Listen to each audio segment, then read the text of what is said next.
We've spoken a lot since the morning as far as retail industry, the past, the present, the future, the various aspects of retail industry. I have one page that I can talk about really at this point of time, but I honestly don't think that I need to give you any yarn on how important really IT is in retail.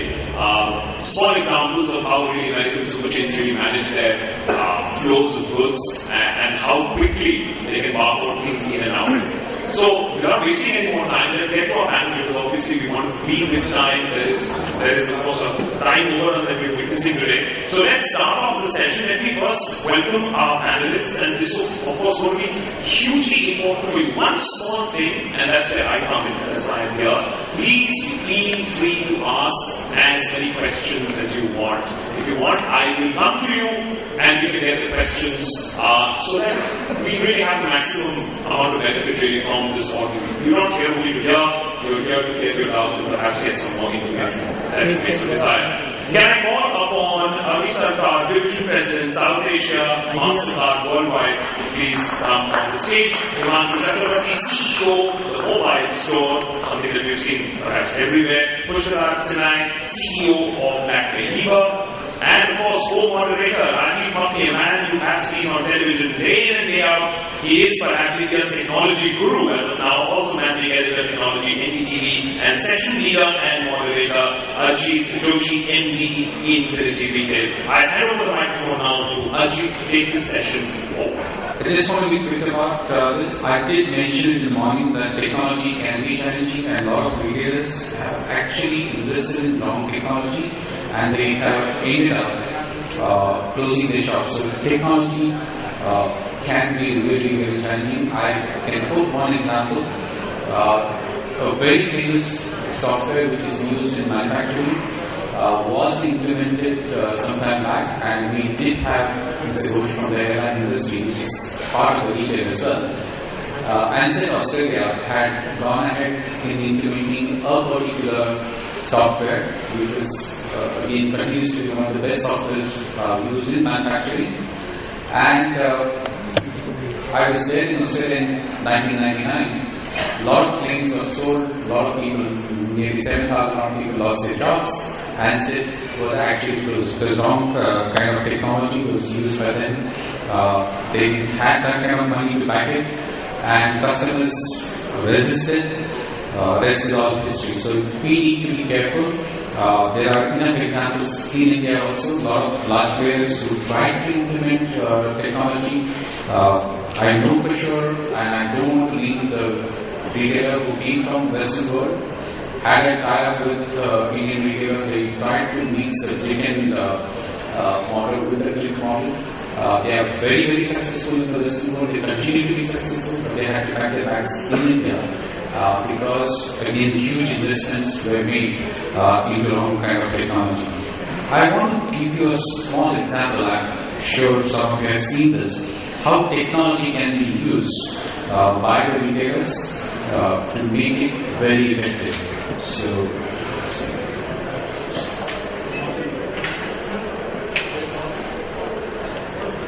this is actually the problem when you use Apple at Office, you try to touch and then you have a different this is exactly what I was saying, that technology can be scary. Now, okay, I'll tell you the story. I was trying to give you the visual impression.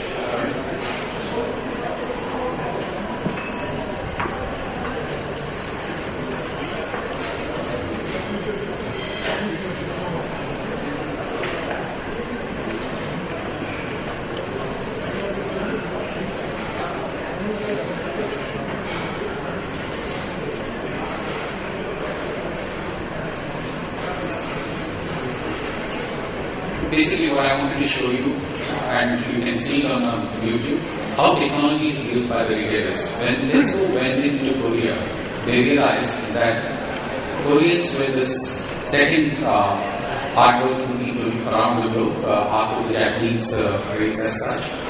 And what they did was they used the barcode technology and the kind of surveys they have. So they realized that most of these Korean couples don't have time to go into the stores to do their grocery shopping. So what they used was, they used the glass surfaces of their undergrounds across Korea, and they put the pictures, which were exactly the way they were merchandising their stores, the Disco stores in Korea. And they just asked Koreans, again, love to adopt technology, they asked them to just click on those pictures. They click on those pictures, and by the time they finish their job, end of the day, they were delivering these goods to these couples' houses. So technology can be used very effectively. Couple of more examples how technology can be used. Instagram. There was an article in last week's Times of India and Economic Times. I think Brand Equity covered that very well. Instagram has been now in use. It was basically designed to be a site where you can upload videos and photographs to share it with your viewers. Now guess what? The fashion retailers across the globe have started using it, talking to their own loyal customers about the new range of products they want to produce. So technology can be used very effectively. Another example I can give it to you is what I read in US. I was in US for 3 months, where I could study different retail formats. Walmart, being Walmart, they have gone ahead and acquired a company with 1,200 odd software engineers, and they have created an app now which can be downloaded on your, if you're carrying an iPad into a Walmart store or on your Android device. The moment you walk into Walmart, it gets activated and it starts telling you what all things you can buy today at the best rate. Brilliant strategy they have used. The other retailer which has done wonders over there is where they use the heat sensing technology. The first slide shows that. Tell you that moment they see 3 persons queuing up in a grocery store, the heat sensors tell the store manager that this particular aisle needs to be opened, so they have an extra cashier which goes behind and opens that, and they have reduced the transaction time to something like 27 seconds. The another thing which has happened is people have created now, using their shopping carts as well as the conveyor belt at the cashier's desk, they have created a tunnel. So what happens is you put your groceries on top of it or you carry it through the tunnel. Guess what happens if you have a MasterCard? You just have to swipe your MasterCard at the end of the tunnel and your bill is ready. Total transaction time has come down to 27 seconds. So, and another thing which I have mentioned is about the process. The same grocery retailer, last week he shared this information with 400 other retailers where TCS was conducting similar kind of seminar in the US. They have mentioned that the moment somebody picks up a car, this particular new app what they have developed, it tells you which aisle you should go and pick up the pasta sauce, or if you want to make a cold pasta salad. It tells you the veggies are here, so you can go ahead and make the your pasta salad from those things, and those products are heavily discounted. And this particular app is offered to their real loyal members. So technology can change transaction time. It can bring efficiencies. It can tell you how often customer is transacting with you, which credit cards they are using. So if you are wise enough, we can use the technology to our advantage. With this, Rajiv, I think if you would like to take over the microphone and the stage, it will be great. Thank you so much. Thank you. Thank you very much. Okay, great. So we're here for talking about technology at this present moment, how it can really get retail going and into the future, and what has it taught us about the past. Is there a legacy in history where it didn't work out? The interesting thing is I'm just going to say a few things about what we're going to do today. First, we had a very interesting presentation by Ajit. We started off by saying technology can be scary if it's used in the wrong way, and it doesn't always have to deliver. For instance, we got a great example. Right in the middle of that very interesting talk, both his phones or your phones started now. Technology should figure out in the middle of a very important speech. It should not have rung at that time for sure, but that's where we haven't reached with technology is here. No, but technology should do it for you. It should sense how important it is maybe by your pulse rate, which must be high when you're on stage, saying that this is not a good time to ring the phone up. Alright, so day before yesterday's Times of India carried a very interesting article on the mobile phones. University of Illinois has their two scientists have come out with a new software where the mobile phones will recognize if you are the real owner of the phone. That kind of development had never happened. You know, the new Apple code was cracked in Germany using glass, and they could transfer that. Okay, so let's say now what the format is going to be. So this is called a panel discussion, but I'm going to change that and call it a panel debate, number one. So Rajiv is already the chairperson and will handle the session. So I have another role that I'm going to define right now, which is I'm going to play devil's advocate. For everything everybody says, I will have a contrarian view to it. But to just put things together, technology is a very interesting space. It's usually also something that is bandied about as the ultimate solution. We have a problem, throw technology at it, and most people think it will work. It doesn't. Technology for the sake of technology is much worse than no technology at all, but technology used the right way can really be the holy grail, but how do you really find that out? Trial and error in technology in an entire corporate could be the world's most expensive mistake you've ever made, could be the battle of the whole company. So how do you really tweak technology perfectly? The greatest thing about technology, like the old saying goes, that technology comes bearing great gifts with one hand, but it can seriously stab you in the back with the other. So how do you really get that perfect mix of technology, especially in the space that all these gentlemen in the companies that they represent are going to be demonstrating? So what I'm going to do is I'm going to kick it off by a single question I'm asking the entire panel, and we'll take it from there. There is, of course, a futuristic presentation from MasterCard, which I will just get into, which will show you exactly how MasterCard will make sure you spend more on their credit card than ever before. Is that right?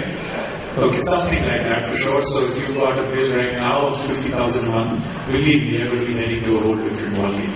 So I'll start off with the first question to the entire panel.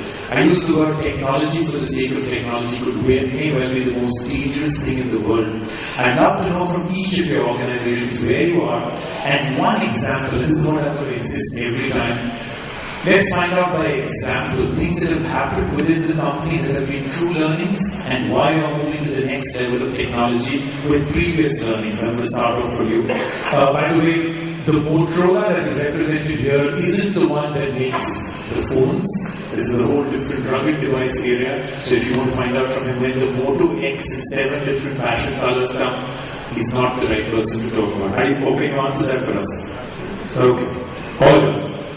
So see, technology that, I'm coming to retail. So if you look at retail, so what is the single biggest thing which is the most important thing? If you look at retail, if you look at your salaries of the employees, your space, your vendor, your customer, it's all market regulated. So what is it that you can control with technology?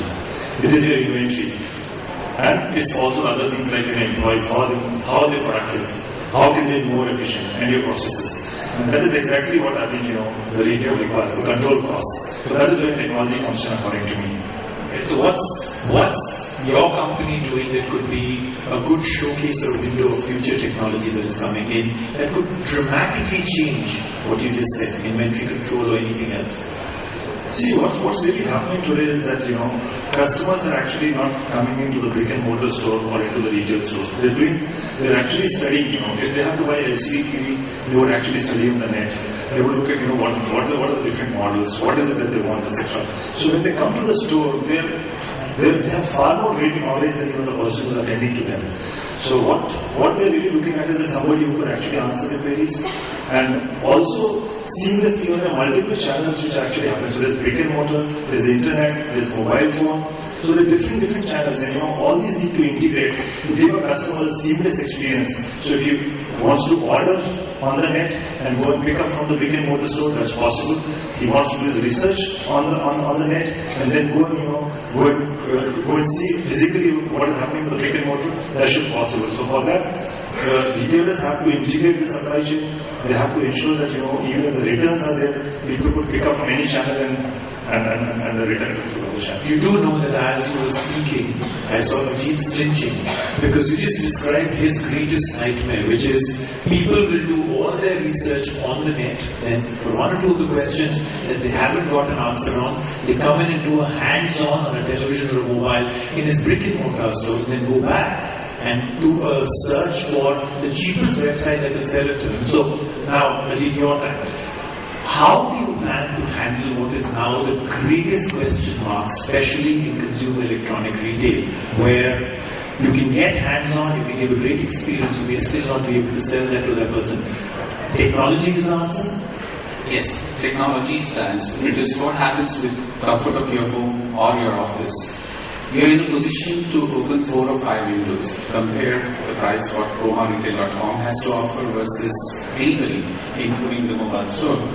But what happens is the experience what we offer in the Chroma store, the kind of trained staff we have, and don't forget, we are using that now very effectively, is at the end of the day it's a Tata enterprise. So there's a lot of trust which is built over 100 years. So people will browse. We believe that there are equal number of people who are there in the marketplace who will browse, but they will also visit the store.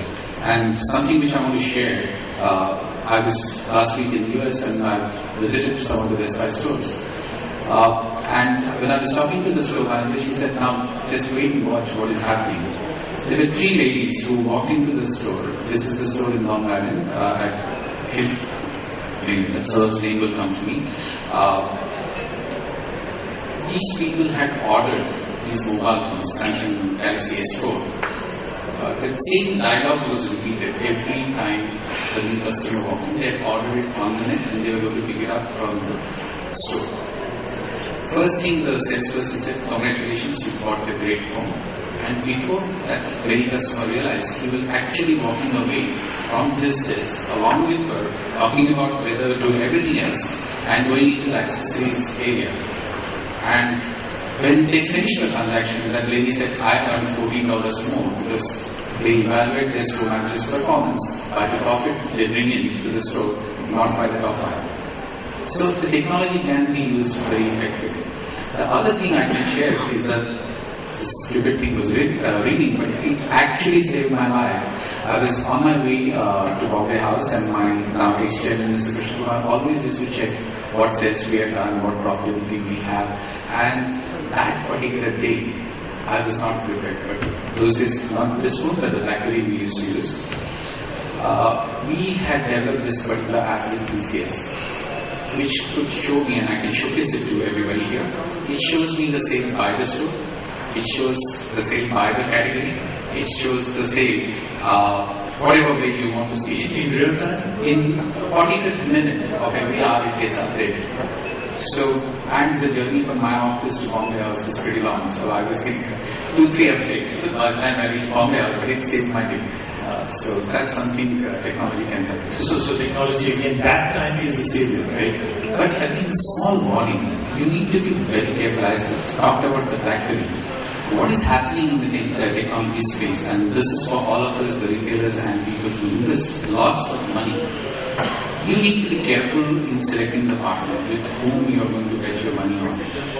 Like yesterday when we mentioned for the first time, we asked him which Motorola you are representing. Because you really don't know whether that company will stand by you in long run. That's something you need to do. And also you need to ask every one of them, since today morning has your company changed? Because with the way companies get acquired from BlackBerry to Nokia, it could have changed at 11 a.m. in the morning. Alright, now the next person who's going to tell us about something very interesting, futuristic technology used at retail level. Did talk to us about a very interesting thing happening at this salon, which is a person can walk in and without even, I mean, you've heard this before, but this is almost being corrected. If you want to change the color of your hair, you can get it without then even trying the first little bit of chemical or anything else on you. And his final realization to me was that I would look better blonde, right? Right, okay. Red would be better. So next time when you're here, maybe for tomorrow's session, if you don't be surprised if I'm a red. Okay, at your place, technology, how has that changed things for you? So Rajiv, we should make it red with purple streaks. I think that will be a good experiment. Certainly send you a picture. Now I'm making sure I don't come anywhere near your salon. But so we come from a services business, and the most important element of our entire experience is the interaction between our expert and the customer. Right? So if we call that the interface, everything that we try to do around technology is use technology is to improve that interface. We have small format stores, and therefore obviously we can't do, resources are not infinite, and we need to really pick and choose. Now, when we speak about store, the storefront is changing quite dramatically, right? There is social media, and that's LinkedIn, Facebook, Twitter, and whatever else you have. The mobile apps that you have, the store, RCRM screens, all of them are almost fusing together. And if we are able to use, and that's our attempt now, to improve the intelligence and improve the expertise of our expert or our associate in the store, in the salon, who is treating our customer and finally is responsible for the result as well as the experience. So that's really one focus area. Right? One of the apps that we are using is a tool by which you can actually click your picture and you can change your hairstyles, you can change the final look that you want, and then select the kind of services that will give you that look. That reduces the downside risk. It's the equivalent of walking into a Baskin's parlor and tasting, the small spoon ice cream. Ice cream and then deciding what you want. So it reduces the downside risk. But apart from that, we invest a lot of effort and money in training. Technology helps us understand whether that training is efficacious. It helps us deliver training in snippets rather than difficult to absorb downloads. It also helps us evaluate our customer feedback, the customer experience real time. So that feeds into a net promoter score. We can take action real time. Our complaint management system and the customer interface is something that we are again empowering with the use of technology. Obviously, there is a significant length to cover, and in the future, if we could take that intelligence that our operator or our expert has to a level where you could say that, madam, you put a like on your friend Natasha's hairdo yesterday, and is that a cut that you would like? And maybe that's not the cut that the lady will go in for, but it just personalizes the whole experience to a level and makes the person feel a lot more special. That's interesting. So now let's come to a person who actually sells the hottest category of technology and uses technology to make sure that experience is better. So the mobile store, one of the biggest retailers for mobiles. I'm sure you have interesting examples to give, but I'll start off with one that I'd really like to understand. From Ajit and from you, I understand that one of your greatest problems is always bill friction, right? That's the old problem, must have been from the first person who set up the first shop ever, even as a barter trade system, to get something out, must have had bill friction. Have you finally solved that with technology? Are we done with it?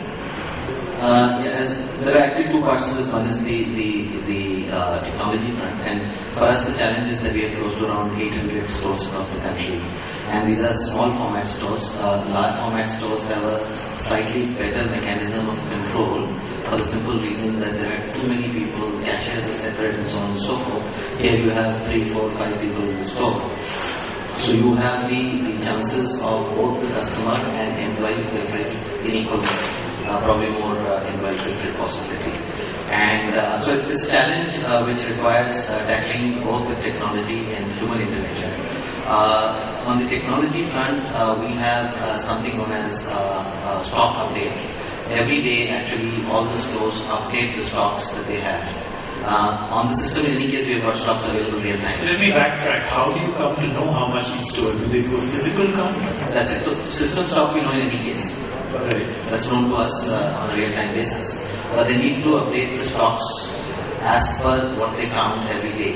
And then we have something known as the physical part that I was talking about, the manual part. You haven't managed to bring in technology that physically can tell you without a manual count how many devices or SKUs you have. That's still a manual count. I know the system count, I know in any case because that's real-time available. Then we need to figure out what is the physical count there. Of course, you can use RFID, etc., but that's expensive technology even today to get a auto, let's say, stock updation of the physical stock which is lying there.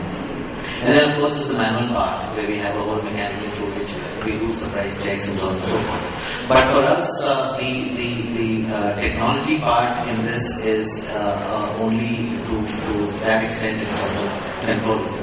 The other part that we have done, which is much, nowadays people assume that is the case, but most of the time it is a mistake, is in our business there is a thing called IMEI number.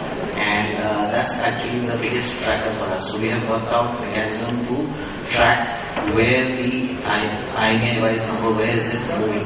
Because till the end, from the time we get it into our depot, till the time it goes to the customer, and even after that, if it comes back as either DOA or as extended warranty, there's a full track of that, there's a full technology track on what's taking place in that. So is there an example where you had a phone that was stolen and then it was activated within a few hours and then the person was actually caught within a few hours, and there these romantic stories around this? Not of that kind, but we've had other interesting stories. So for example, we've had one phone on extended warranty, went through the full cycle of it getting repaired. We offer extended warranty, went through the whole cycle of getting repaired. And as I said, there's the physical process. So in the end, actually, for some odd reason, the revenue insurance person asked for the physical handset before delivery and had a different IMEI number. Okay. The other one which you'll find more interesting, and that's really, and this is with Apple, which has not happened with others, but it's happened with Apple. They follow the same IMEI code. And there were tons and tons of DOAs coming through various markets, including India. And there's a booming trade in Qatar market for the trays, because it used to be on the basis of the tray. So what they would do is typically the trays were getting traded for 5,000 rupees in Qatar market, not the device. They used to not go by the device ID. They used to go by the ID on the tray. Yeah. Okay. So there's a huge racket. They plugged it now 3-4 months back. Okay, that's the story of my show for sure. With Apple, what happened when we opened Southgate store? One gentleman walked in, and this is very typical, Rajiv, of a lot of our customers from Delhi, how they behave. He came and started shouting and screaming, saying that, how can you guys do that to us? This is here from Delhi? I just want to know when you walk off stage. Yeah, right.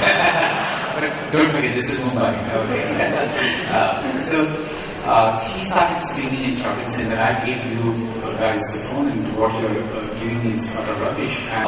What we realized that since we had recorded this IMEI number on the original invoice, that number and the phone what we had brought to get it repaired was different. And Apple told us that actually phone was resurfaced in Singapore. And then when we confronted the customer, he said, oh, must be my wife's phone. Sorry about that, I got messed up. So you need to be careful, and you can't prevent the losses, because iPhone would cost you about 55,000 rupees. So have you just released the price of the iPhone 5S? No, I'm working on the... We don't even know when that phone will come to India. We talked about device getting lost, and so what we do is we have these rugged devices which the largest courier companies in India they actually use it.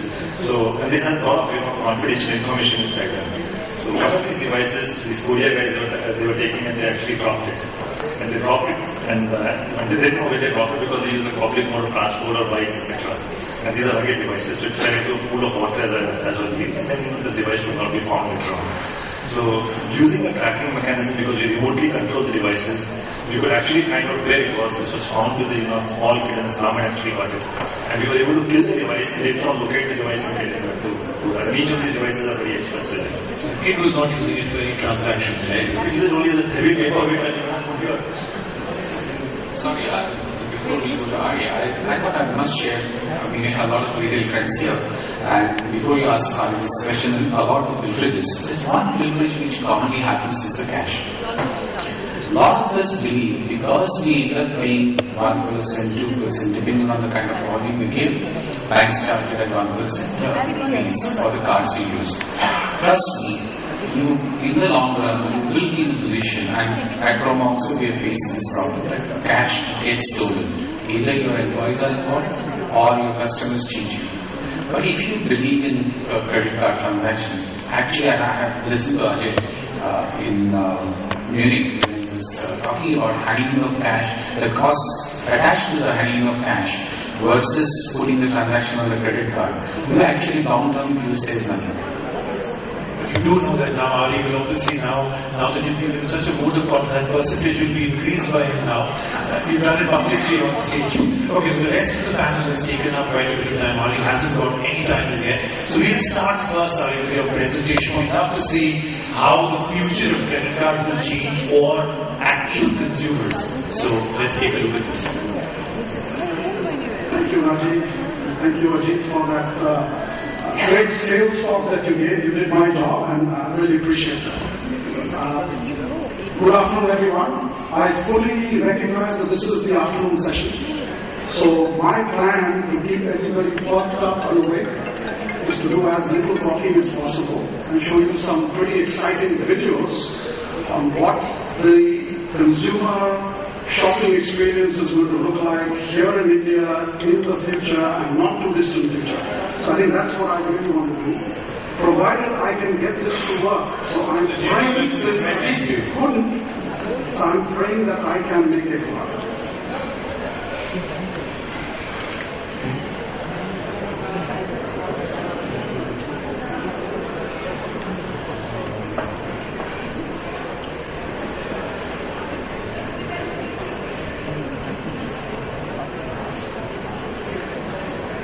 Okay. Should it change? I've got it on. It's right there. Okay, excellent. So what I'd really like to spend some time is give you a sense on how the consumer experience of using technology is going to dramatically evolve over the next few years.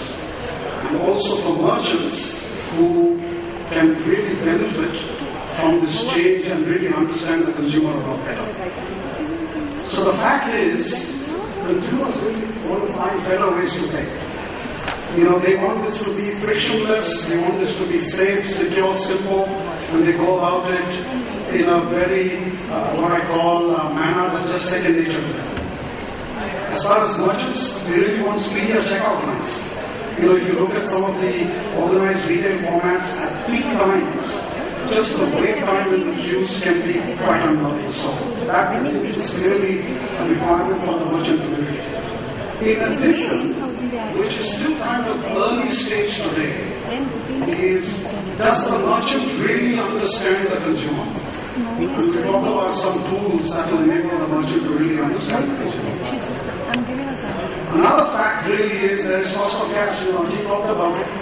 Our estimates of cost of cash, and this has been done globally across various economies. In fact, as we speak, we have Harvard University study actually being run by MasterCard with a whole team of people out of Delhi, which is running a cost of cash study for India. The estimates vary anything between 0.5 to about 1.5% of the country's GDP. Now that's pretty significant. So how can we change that paradigm is essentially what we collectively are really working on.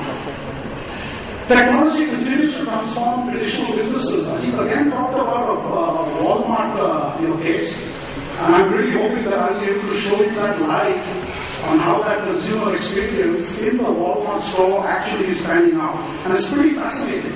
So, in the old way of thinking was, if you're a brick and mortar shop, the consumer experience has to all be touch, feel, or physical items.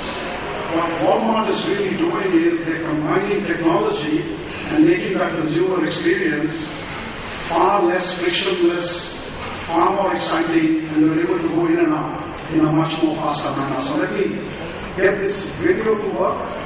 So I'm going to move back. Yes.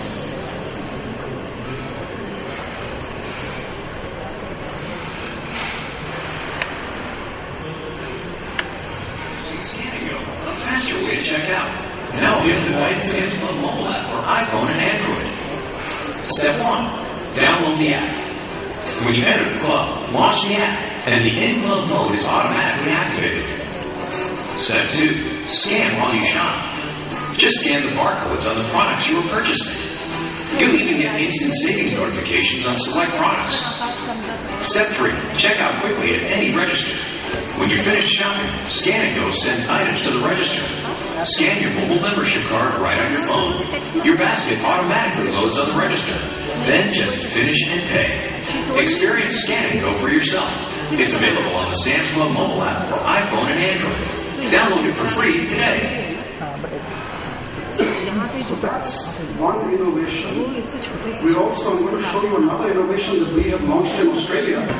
Very relevant to the India context. Most of us go to the movie theaters to watch films. And that whole interval period is roughly about 7-8 minutes. And now you're queuing up to get your popcorn or Coke. And how this becomes completely frictionless, where from the seat from where you're located, you could put your order and you'll be served right where you are without having to move out from that place at all. So let's hope this works. Hi, Dr. Mastercard. Nothing worse than running out of news after having food this. The name is right. The new innovative platform Mastercard for today. Quickest movie galleries at selected Oxford Premier cinemas, or food and drinks directly from their seats, or on their phone. Isn't that cool? In the cinema, we launched the app.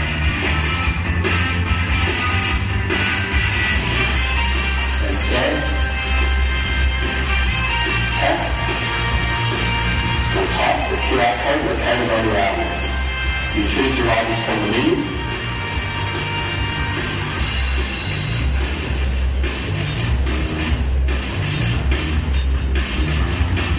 Confirm your order details. Then your order is delivered directly to you by a friendly to Premier staff or without leaving the seat. Thanks. Now we sit back and enjoy it. So clearly Matt's pretty unhealthy, but we'll leave that. So you're getting a flavor for how that consumer experience is actually changing and reshaping. Again, the whole idea is non-friction, safe, simple, and secure. So as you do that, there's another innovation that's happening. And this is happening, you'll identify it. You've got a smartphone, you have a tablet, and now you have a phablet. So these are all different modes of you communicating and undergoing different shopping experiences. What we are really looking at is when you create this omni-channel presence, you've got to deliver the same level of service to the end consumer. And this works online, and we'll showcase how this will also work in the physical world, where NFC technology is going to enable the same device to pay in the physical world as you are using in the online world. So let me just give you a flavor for what that's going to look like. So you really have, this is what the consumer experience today is. 19% of consumers completed their purchases via mobile devices while in store. This is the whole brick and mortar and click model that we're talking about. 95% of 450 internet retailers globally have mobile optimized sites. So the convergence of brick and mortar with online service is a reality. And what you're really seeing is that your ability to provide that service where if the consumer gets a bad experience, say 1% increase in your payment gateway service, and this is India statistics, that's 20 crores of revenue impact for Snapdeal. That's a pretty significant number. And Snapdeal still at a relatively lower scale than where they really aspire to be. So what you're really seeing is the physical and the virtual world are really converging. And this convergence is happening because technology is enabling that convergence. And the consumer wants the same experience irrespective of where he or she is. Payment technology is also shifting over the same period of time. The traditional cards have been there. We all have gone on e-commerce sites to shop. Mobile point-of-sale terminals, which is, I think, will be a huge growth driver in 2014 and 15. We are looking at that as a major growth driver. Contactless technology. As transit systems evolve across India, you'll see the relevance of that. And I also want to show how all of this, if you want to give the consumer again a wholesome experience, we are launching something called Master Pass in 2014, which actually brings that experience under a unified technology platform.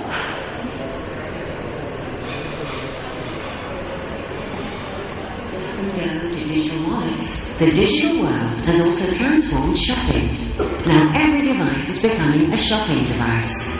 But we all want it to just work, no matter where we are or what device we're on. MasterCard is doing just that, making digital payments more seamless and secure from any device, anywhere, with one simple experience, with MasterPass. MasterPass brings together, as never before, all of the ways we pay for things digitally and unlocks new shopping experiences online, at the register, in the app, or on the go. Let's say you're on a train or a ball game. MasterPass allows you to make a payment on whatever device you choose at the touch of a button. When you're shopping from the comfort of your home, you can quickly check out with a simple tap, click or touch. Since your payment card and shipping address is stored in MasterPass, no more entering information manually or trying to type on small touch screens. From beginning to end, MasterPass is also enriching the shopping experience with real-time alerts, account balances, and priceless offers. It's the future of shopping on the world's fastest and most secure payments network. MasterCard, shaping the future of digital payments.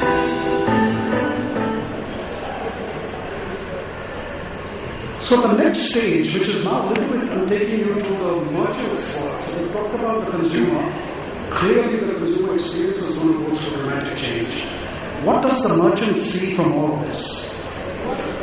One of the greatest advantages of electronic payments and your ability to have consumers have this frictionless experience is from a merchant standpoint. You have a far better understanding of who your consumer is. And let me tell you what I mean by who your consumer is. Let's take Ajit's, Chroma stores. If the consumer walking in is buying a cell phone from Ajit's store, but is buying a LED or an LCD TV from another store, the data aggregation of Chroma data together with what we see on that consumer, on where and how he or she behaves, can bring an extremely powerful proposition where you're able to target the consumer with very specific offers that will ensure that they shop in your outlet as opposed to your competitors. The other thing that data really drives is something called consumer propensity. And a lot of you who come from the retail business, this is probably second nature, but how does one predict if a consumer is shopping for certain items that the next 5 items that he or she is looking for is something you can target them with specific offers? So propensity models enable us to do that, and that's the power of big data. And I think I want to give you a quick glimpse of what this really means in terms of the big data that we get from the retailers as well as our own data to drive value to the merchant and customer base. By understanding spend inside and outside of your locations, how do you stack up against your local competitive group? And where should you focus to capture more of the local market for yourself? Find out with a Market Vision Report. It turns aggregated transaction data into new insights about your customers. Choose an aggregated set of your competitors and view how your performance compares. And understand strengths and weaknesses. Know how segments of your customers spend by age, income, or education. And where they are coming from, so you can make smarter marketing decisions.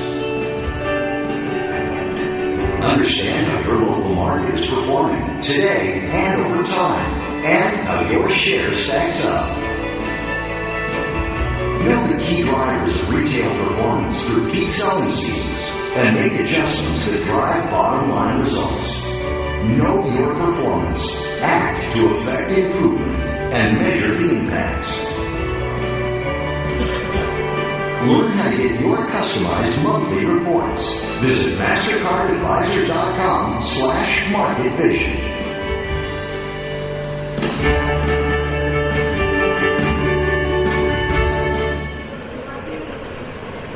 So with that, I'm going to actually end with this final video, which I think is a great summary of how that consumer is going to look like and the day in the world of the consumer.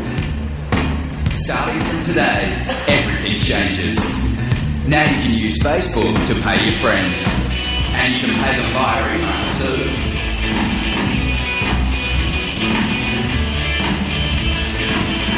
You can pay your coffee with just a tap.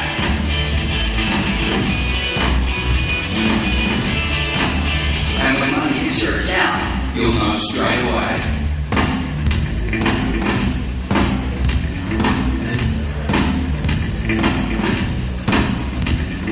One tap and you pay the cabbie. And you can pay the plumber using just his mobile number.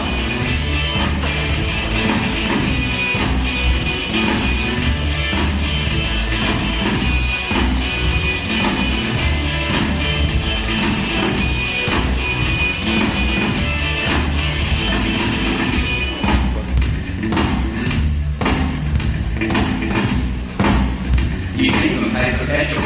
In fact, you can pay anywhere PayPass is accepted. Introducing Commonwealth Bank Kitchen from Australia's only truly mobile bank. Kitchen is going to change everything, starting from today. Thank you very much. Back to panel. Great, thank you so much. So like I said right at the beginning, when we play devil's advocate, which means I'm supposed to ask some of the questions. So my main job is to ask those questions I'm not supposed to ask. So if you can come back, my first one is for you. And this is for the whole panel. I'm going to start from that side. And we'll now keep it to short sentences because we're running out of time. We saw great examples. We heard some examples from everyone.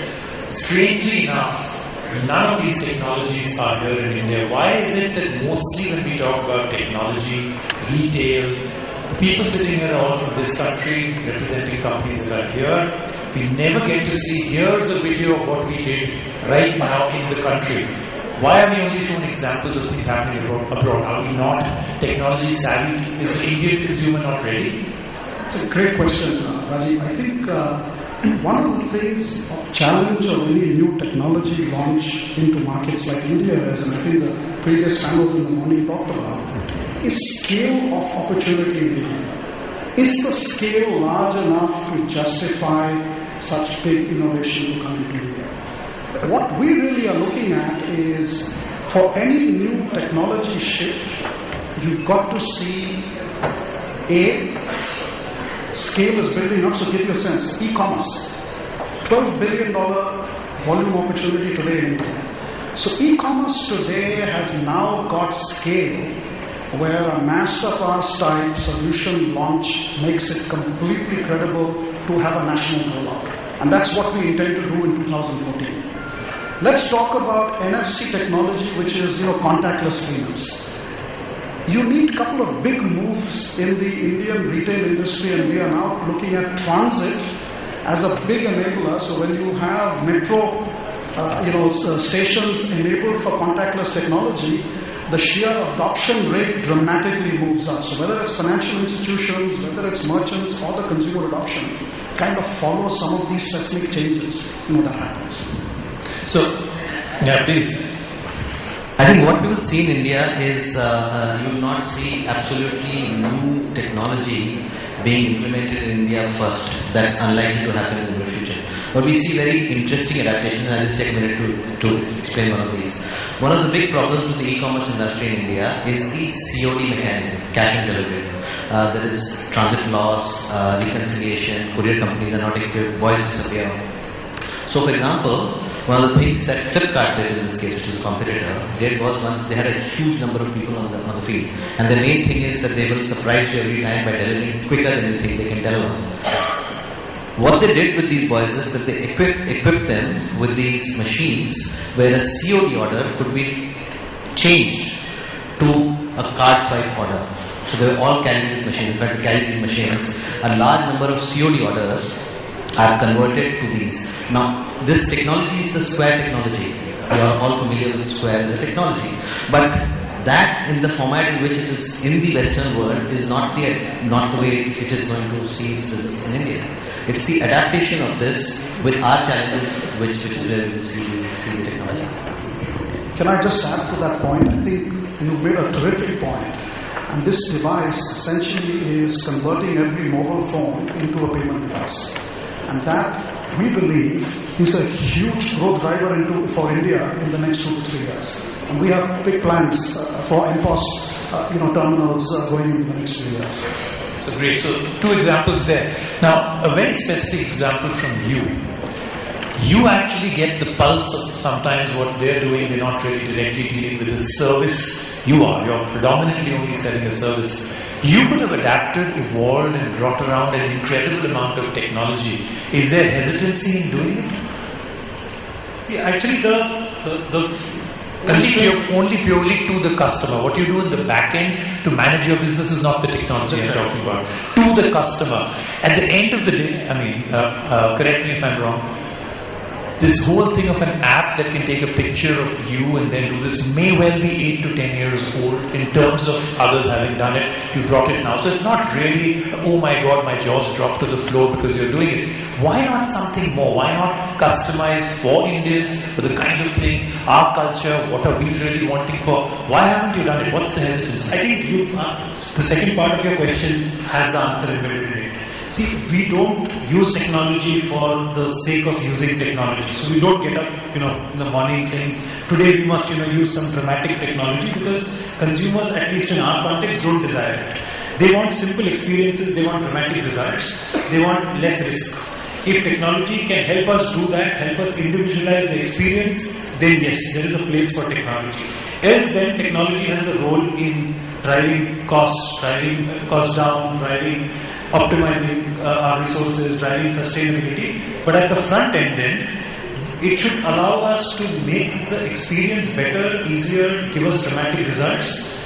And I will tell you another area where we are using technology, and that's innovation. But we are moving from innovation to something that we can call enlightened experimentation, right? And that's really the difference. So, we can't use big data given our small format stores, distributed stores, and a lot of expertise actually sits in the salon itself and maybe with the training team. But if we can cut down our innovation cycle, if we can cut down our experimentation cycle and reduce the risk of creating 4 different versions of the same service for different types of customers, then that's immense value for customers. So as we speak, our contribution from innovations is about 20%. I would be really happy to see that upwards of 40%. And that means that we are constantly changing our services to deliver dramatic results because the consumers really need that. And you're absolutely right. This tool would be about 8 to 10 years old, but using it in a way that it's of value to the customers and allows them to experiment with a few looks which they wouldn't have tried otherwise is something that is new in the Indian context. And the world is changing dramatically. If we are going to be sitting in IRF 3 years later, we'll all be having Google glasses, and those will be our mobile phones, and you don't know what else, right? So at our company, what we do is we say that we should be aware of what's happening in the technology space and be technology agile, but be consumer centric, and tick on only the stuff that's going to add true value to the consumer. Don't do it for the sake of doing it. I agree with that. Now, coming back, Ajit, to you, we just heard that India sometimes doesn't have scale, sometimes it doesn't have X and Y. Do you believe that over the last 3 or 4 years, India has everything except for the fact that people are not willing to take a risk on it? This perennially nascent tag that we have on India, will it remain, or are we going to move forward? What more scale do we need to the kind of numbers we've generated in this country for adaptation of technology in the last 3 years? End of the day, it boils down to the ROI, what returns you will get. And thanks to the rupee depreciation, at Chroma we had a dream, and I used to quote that we are almost now $500 million company. They have just increased our dream, or they've stretched our dream further. What baffled me is that the 3 months in US when I was studying different retail formats over there, 80 to 90% of these technologies which are made applicable are made applicable by our own companies, which is TCS leading the pack. Then you have Wipros and then Infosys of the world, which are actually helping these big retailers. But the kind of fees they would charge over there versus the kind of fees they would charge here, we can't afford them. So that's one thing. The second thing, which again is not advice, I'm not in a position to give advice to anyone, but somebody mentioned it in the morning that there has to be some kind of a Indian-based to it. And my sincere request to the retailer friends here is that don't change it because everybody else is doing it. And I'll quote a small example. In Mumbai, we have these buds who come from a certain region of Gujarat, and they run these child shops. And they keep a book called Chopri. And they have a page where they will write Raji Magni Bakar, and then they will Dr. Royce the account. End of the month, they give you the accurate number. All accounts are written in pencil. It's only cash transaction, it's not MasterCard, which they use. But they have a brilliant Indian technology, which is pencil and a book. So my request to my friends in retail is just because we're presenting something which is fascinating, don't change it. There has to be some Indianness to it. And that makes a lot of difference. Because at the end of the day, is the ROI you will get on your investment is what your shareholders will ask. Make it all easier, but I can see you just got a check which says no question answers. So I'll answer the first question. You talk about this scalability and this technology into India. Why can't you start with India? So I think some of the other numbers over here. So one is obviously scale. The other thing is affordability also. But I think I remember a fantastic example that he shared with us yesterday. So he says, my stores in Bandra or in South Bombay are much more costlier. The rentals are much more higher than Thane or other central suburbs. So why can't I actually save real estate space by actually doing mobile costs? So this is the Indian jugaad of innovation. And a lot of these things actually start in India. And I guess I think that's the spirit. We need to continue with that, and new things will actually start keep coming down. Okay, so I know we're completely out of time. In fact, I've been told that we may not be able to have a Q&A, so the entire panel will be available right after to have a Q&A session.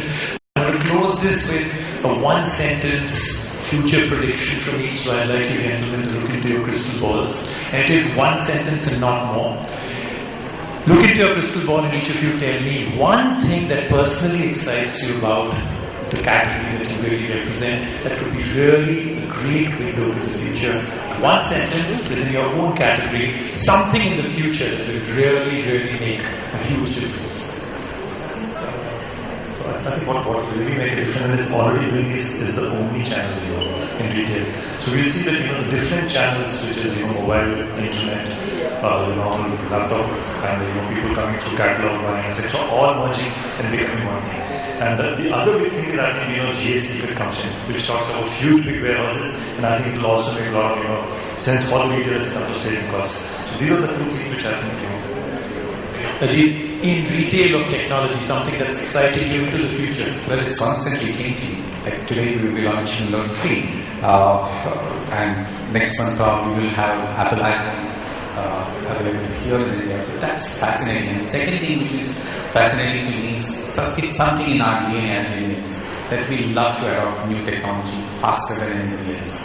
I don't know why these Westerners don't understand this damn thing, but the day they start understanding, and some of these shout out to the Apples and the Samsungs of the world. Well, Samsung release it right there and then on day one here. Absolutely. Indians love adopting new technology, probably faster than anybody else. Great. Something within your field that you think in the future is very exciting. Single sentence. So I don't have the answer to it, but the problem that I'd like technology to solve is to improve our capacity utilization. Like we color more people's hair the same color, more people's hair, color more, use more color, whatever. So you increase the capacity utilization that we have. And two, if we were able to significantly dial up our capability to train and improve the expeditionist for your increasing your profits and revenue, right? So that's the future that you really want, right? What about you? Something that can get people excited about coming in and buying a mobile phone from your store. Yeah, it's not just devices, it's actually the convergence that is taking place. You have devices on one side, you have data, whether big or small, doesn't matter, but data of all kinds. And then of course you have the payment mechanism. I think the convergence that is taking place, and I'm not talking about the single device, which can be a tablet, a phone, a bigger, smaller screen, you don't know what's coming next. This will end up converging multiple things into one. And I think as of now we have seen all the other things, camera, and now we are seeing identity through touch ID and so on and so forth. In the future we will see convergence on the payment mechanism side, and we will see data convergence taking place on the devices. And that will be really exciting.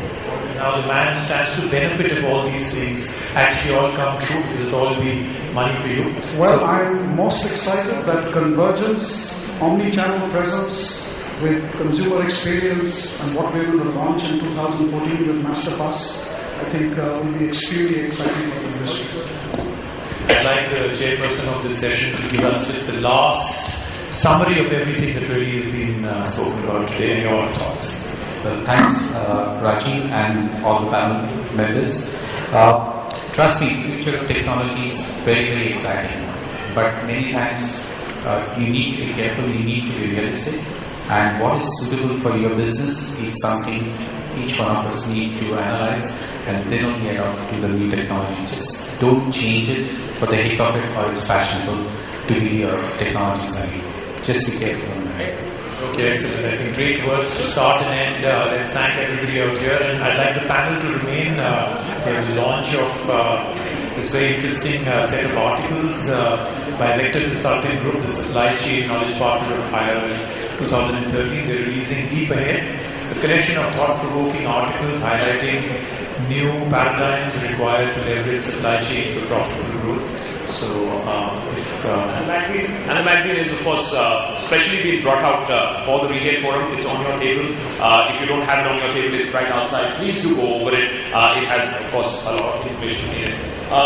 Thank you, gentlemen, for a very invaluable session. As a matter of fact, I think just one point. It's something that has always irked me, and you would also agree with this whole Apple business ignoring India. I think it irks a lot of people, and It'll come back to bite them. It is already coming back to bite them. They're ignoring India. They're saying that we are not even interested in this. And Samsung, on the other hand, has carefully cultivated the Indian market. They're reaping the rewards. Look at Note 3 coming in, and we don't know when Apple 5 or 5C, which is turning out to be a little bit of a joke, at 55, a low-cost variant of the Apple. At 30,000, you call it as plus, 30,000 plus.